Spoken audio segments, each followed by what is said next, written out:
Bara bulchiinsa isaa yoo si dhukkubee haakima dheeyxee fi manbarnootaa boombaa bishaanii fi elektirikii kafaluun tasuma hin jiru. Kaniin dubbachaa jiru waa'ee bulchaa Liibiyaa duraanii Muhammad Gaddaafiiti. Waa'ee Muhammad Gaddaafii dura isinii himuun duramee chaanaala kanaaf yoo haaraa taatan follow gochuudhaan akkasumas yoo isinitti tole hiriyeeta keessaniin gaha yaada keessan koomantii jala nuuf kaha nu jajjabeessaa isiniin jedha. Muhammad Gaddaafiin bulchaa hamaa akka ta'ee fi ijoollummaa irraa raadiyoo fi TVdhaan dhagahaa guddanne.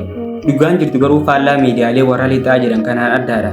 Bulchiinsa ammaa fi kan dur Liibiyaa keessa yoo wal bira qabnee ilaalle gaaraaf laga. Bara bulchiinsa isaanii haala jireenya Liibiyaa guddinas diinagdee siyaasaan nageenyaan tasgabbooytuudha turte.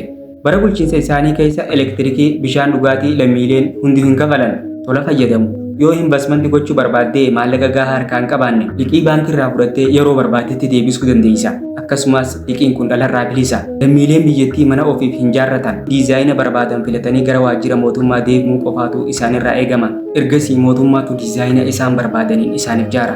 Manbarnootaa fi hospitaala xixiqqaa irraa hanga gurguddaatti bilisaan lammiileen irraa tajaajilamu. Namni tokko yoo makiinaa bitachuu barbaade bulchiinsi Muhammad Gaddaafii parsantii 50 irraa kafala. Fakkeenyaaf gatiin makiinaa tokkoo doolaara miiliyoona 2 yoo ta'e miiliyoona 1 mootummaatu irraa kafala jechuudha.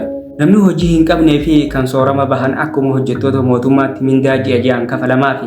Muhammad Gaddaafii yeroo Liibiyaa bulchaa turetti dargaggoonni Liibiyaa bultii ijaarrachuudhaaf yookaan fuuchuudhaaf mana hin qabu, dalagaa hin qabu jedhanii gonkumaa hin yaadan.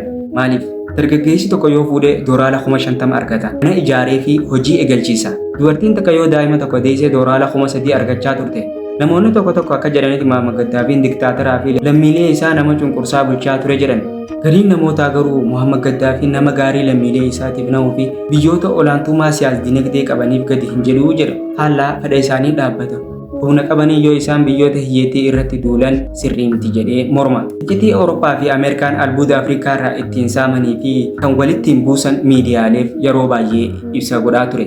Haalli kun biyyoota lixaa fi dippiloomaasota isaanii irratti dhiibbaa fidaa dhufe. Kanaaf Muhammad Gaddaafii itti duulanii ajjeesanii jedhan. Har'a garuu Liibiyaan hiyyoomtee wanni kun hundi hin jiru. Elektirikiin, bishaan dhugaatii, hospitaala duraan bilisaan lammiileen Liibiyaa irraa argatan har'a maallaqaanuu argachuun hafee jira. Dinagdeen kuftee biyyoota hiyyeeyyii keessatti ramadamti.